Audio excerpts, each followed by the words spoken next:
Part 1. You will hear a man inquiring about joining a chess club in his city. First, you have some time to look at questions 1 to 4.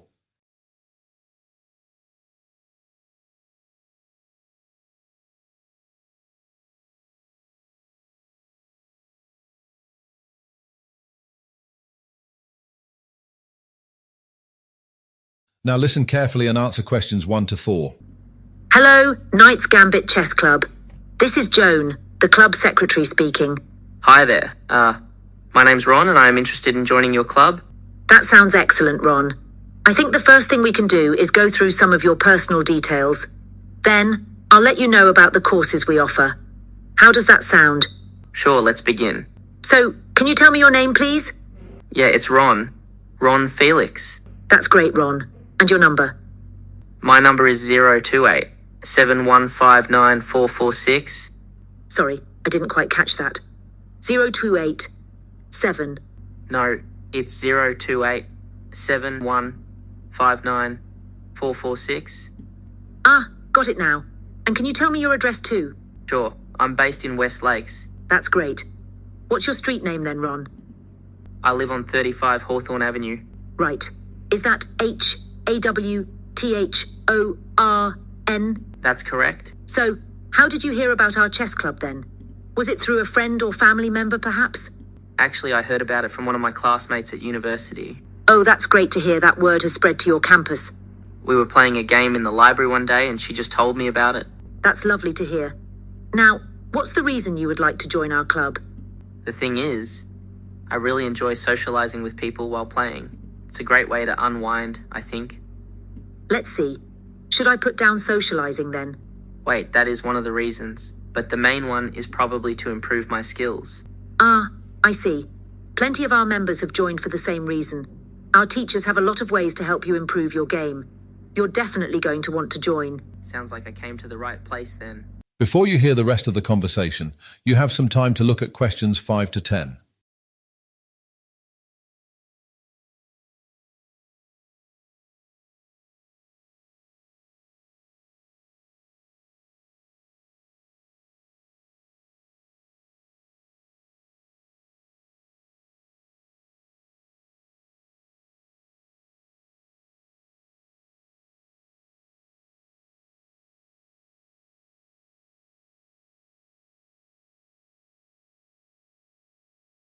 Now listen carefully and answer the questions 5 to 10.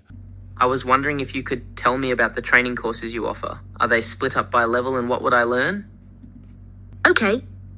Well, let me tell you about the 3 levels that we offer at the club.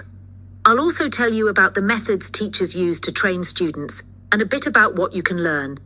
That sounds perfect. First, we have the beginner level. This is for players below 800 points. Here, the training method involves watching instructional videos. Oh, that's fun. And what can I learn at this level? Well, at this stage, you would learn some of the rules. And let me see. You'd also learn where all of the pieces are allowed to move on the board. Actually, I've been playing chess for a few months already. So perhaps you might be interested in the next level then. The intermediate level is intended for players who have a rating of between 800 and 1500 points. I'm probably somewhere within that range right now. Okay. Well, at this level, you're going to join in on group sessions. We do this so that you can work with others who are at your level and have some of the same challenges. Great. What would I learn at this stage then? In the intermediate level, you are going to gain an understanding of how the game changes over time. This involves learning about the start of a game, usually referred to as the opening, before moving to the middle game. Right. I don't think I know much of the theory, so this would be valuable to me. Yes. Before we finish off, let me tell you about the advanced level, as all intermediate players will aim to get to this level at some point. Interesting. What type of training would I receive in this course? Well, you'd be playing a lot of puzzles, as this helps you to notice patterns and ideas. Then, you will also analyze matches from professional players. That does sound advanced. Yes, apart from that, players will usually be going beyond learning theory. Instead, they will try to understand more about strategies and tactics. It all sounds very interesting. So, I think that's about it. Any questions? No, not really. I'm just keen to get started. Excellent. So, I'll sign you up for the intermediate course then. Thank you, Joan. My pleasure. Have a great day, Ron. You will hear an author talking about the things that beginners should know before they observe the night sky. First, you have some time to look at questions 11 to 14.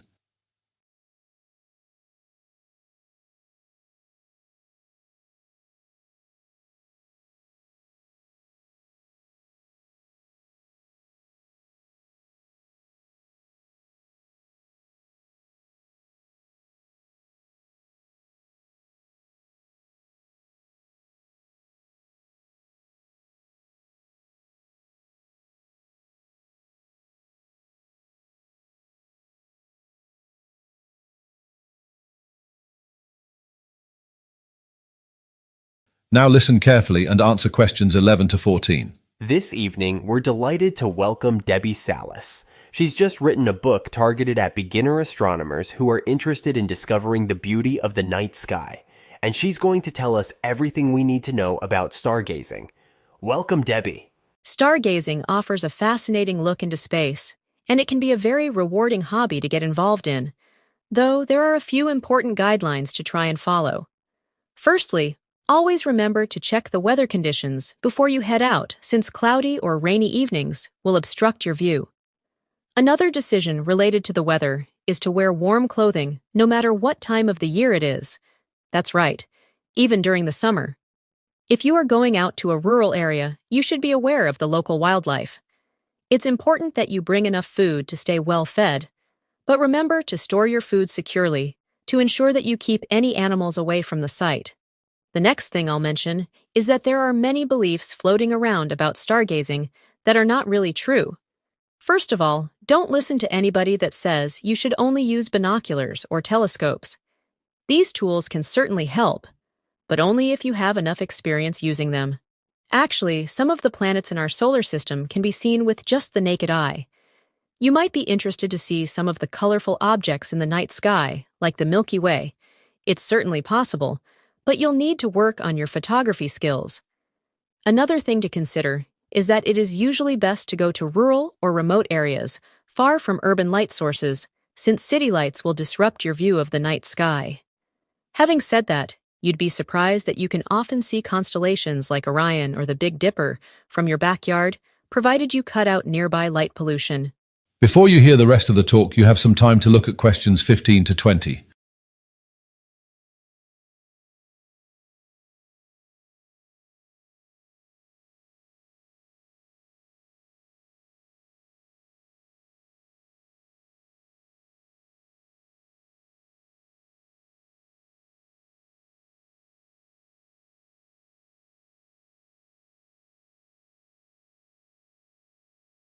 Now listen carefully and answer the questions 15 to 20. It's true that dark skies are important for seeing less faint objects. Then, why not try visiting national parks, rural areas, or special dark sky sites to help you cut out light pollution? Also, the best times to stargaze are during the new moon when the sky is darkest, avoiding the bright light of a full moon. Generally speaking, winter skies are usually clearer and offer better views. So, I personally prefer to go stargazing during the summer, because even though summer nights are shorter, they are indeed warmer. This makes it easier to stay outdoors for longer. For beginners that want to see as much of the night sky as possible, the best idea is to purchase a pair of binoculars rather than investing immediately in an advanced telescope. Binoculars are inexpensive, simple to use, and great for viewing larger objects like the moon or clusters of stars, which is what you will be focusing on early on. In recent times, apps have also proven very helpful, offering real-time guidance for finding celestial objects. Though, despite their usefulness, it's unlikely that you will have a reliable signal inside a natural park. Depending solely on mobile apps might leave you frustrated. Therefore, it's a wise idea to take a star chart along with you instead. And touching on that point, a star chart would also guide you as you look up toward the many stars in the night sky from your point of view. One last thing I will mention about this type of guide is that it can remind you about upcoming events related to astronomy. Now, let's talk about what types of objects beginners should expect to see. Under the right conditions, many of the objects in our solar system can easily be seen by a beginner. In fact, all of the planets are visible through a pair of binoculars, including the distant planet of Neptune. What's more, if you attach your binoculars to a tripod, you should be able to see more details such as the colors of the surface of the three planets, Mars, Jupiter, or Saturn. Just be aware that not everything can be seen on any given evening, or even during the same month. So, it's essential to learn the night sky gradually. You can do this by becoming familiar with constellations or major stars to create a mental map that makes locating celestial objects easier over time. Naturally, safety is important if you decide to go out and view a solar eclipse. While it might seem that the specific location is not entirely important, being in the correct place can significantly enhance your view. Once you settle down in the right spot, remember that it's not safe to look directly at the sun, even at the peak of the eclipse. Instead, everyone should purchase a special pair of eclipse glasses before they head out for this event to protect their eyes from harmful solar radiation. That's about everything for tonight's talk. Enjoy your Part stargazing 3. journey. You will hear two students, Becca and Alan, discussing a seminar they recently attended about the impact of technology on the delivery of education before learning how it has influenced jobs in the sector. First, you have some time to look at questions 21 to 24.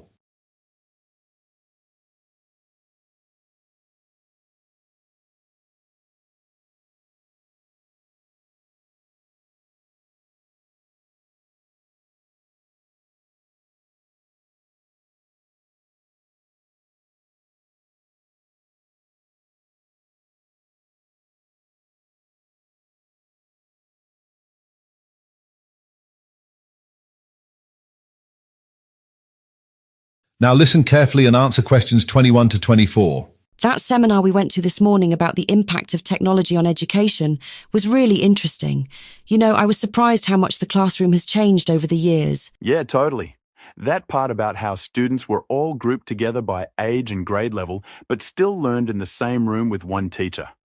What was it called again? One-room schoolhouses, I think. That's right, It's such a different setup compared to what we have now. for sure. One thing they mentioned that I thought was really beneficial was how students typically had the same teacher over multiple years. That must have allowed for deeper relationships to develop. Absolutely. Having the same teacher year after year would have helped students to develop rapport. It must have been great for building trust. Likewise, it was apparently great for the teachers since it allowed them to remember the strengths and weaknesses of each student more easily. They also pointed out that older students often helped teach the younger ones. That must have been quite effective. I see your point, but I am kind of skeptical about it. Relying on older students would have placed a lot of responsibility on them because they needed to focus on their own learning. Plus, there would have been the issue of older students bullying younger ones. Yeah, you're right. It does sound like it could lead to some problems too. Then they talked about modern classrooms and how technology plays such a significant role. Appliances like smartboards and tablets. Oh yeah, smart boards are amazing. Teachers can now create interactive lessons with multimedia elements like videos, animations, and quizzes. It makes learning so much more engaging. And tablets and laptops are another game changer. They give students access to a wealth of information right at their fingertips. I'm not so sure about that. I mean, isn't there a risk of students getting too distracted with all that technology? I get what you're saying, but I think it depends on how the technology is used. Teachers can set clear guidelines and use software that keeps students engaged. You might be right, actually. Anyway, these innovations have really expanded access to education and given students and teachers more flexibility. Before you hear the rest of the talk, you have some time to look at questions 25 to 30.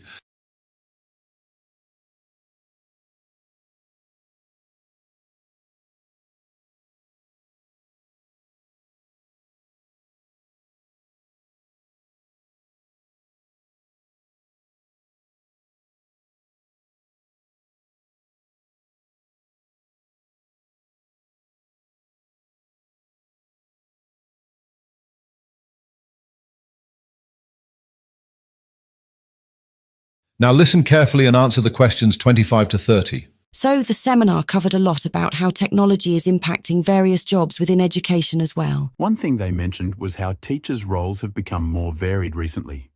They're not just instructing anymore. They're also facilitators and sometimes even content creators. Right? Teachers now have to manage so many new technologies and tailor their lessons to incorporate them. It must be both challenging and intriguing. They also talked about administrative staff. They said that this job will require more qualifications in the future because of the increasing reliance on complex school management software. Makes sense. As technology becomes more integrated, knowing how to use these systems will be essential. And then there's IT support. There is likely to be a higher demand for these workers because schools are using more and more tech. They mentioned how crucial it is to have someone on hand to manage all the devices and software. I guess with more smart boards and tablets, there's a greater need for troubleshooting and maintenance. Exactly. They also spoke about curriculum developers. That was really surprising. I recall hearing them say that those jobs will be at risk in the future, because artificial intelligence will play more of a role in content creation. Actually, that is what a lot of people believe. In fact, since many students now choose to study online, there is now a lot of work in this field, but it is usually taken on by freelancers. Well, that sounds like an interesting kind of role. Now, when it comes to counselors, they mentioned something interesting. The number of people working in this job has dropped in recent years. Wait, are you sure about that?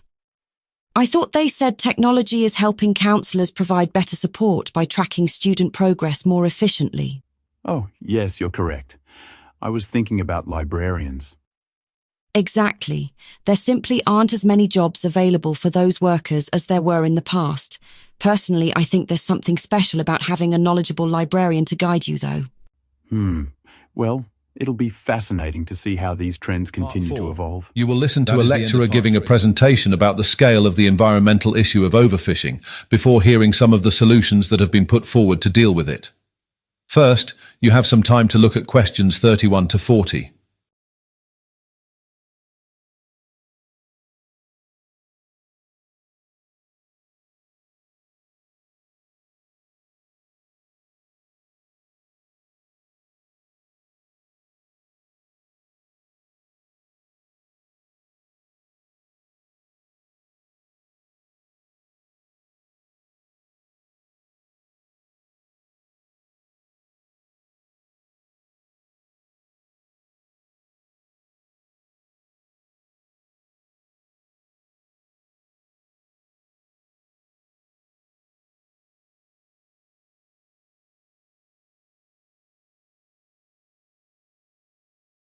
Now listen carefully and answer questions 31 to 40. In today's lecture, I'm going to talk about the problem of overfishing and the urgent need for a response to address it.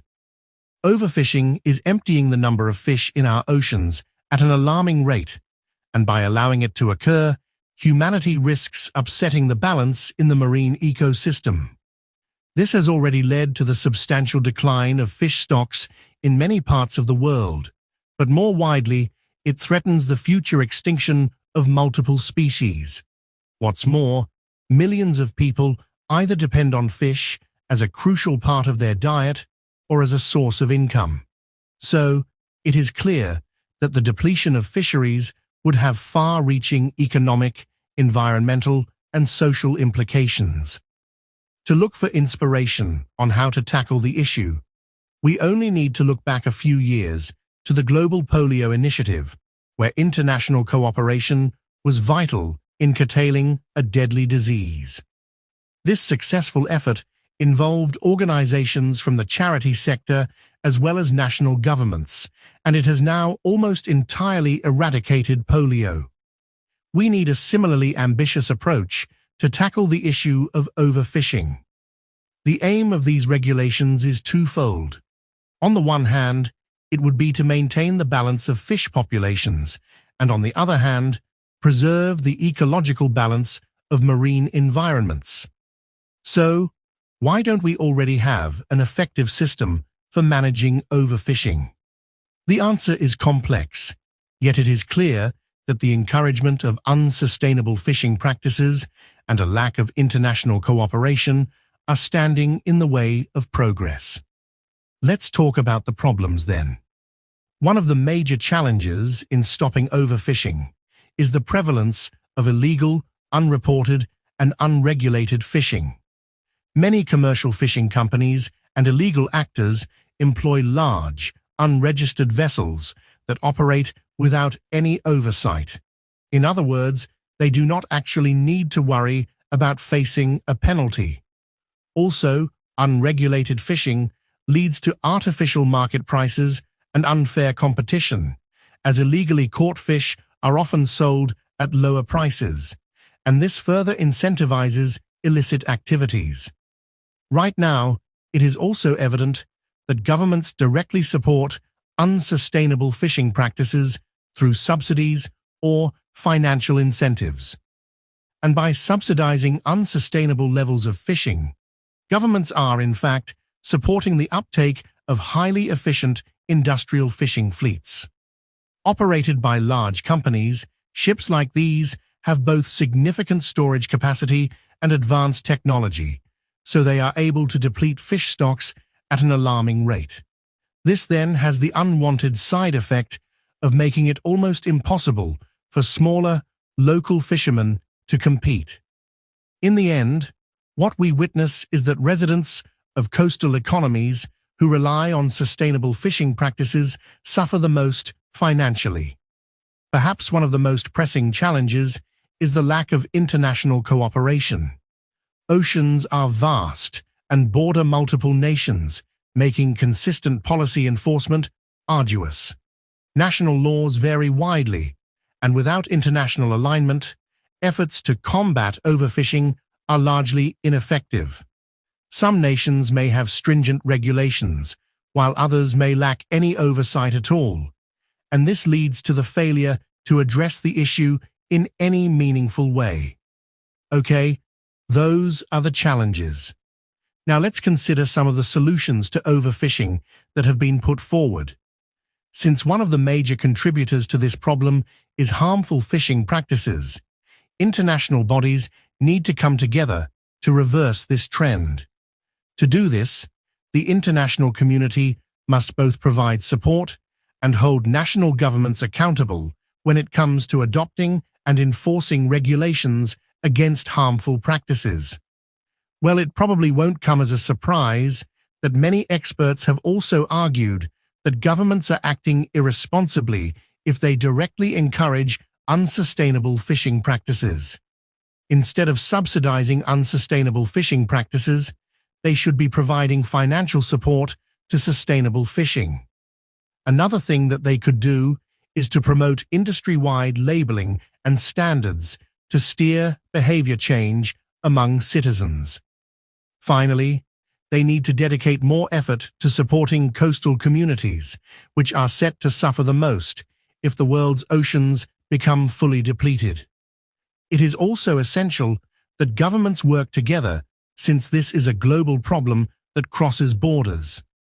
What I mean is that a lack of progress in one territory could jeopardize efforts in other parts of the world. As the global population is set to rise even further in the upcoming decades, the pressure to act now is only getting greater. So, are there any... That is the end of part 4.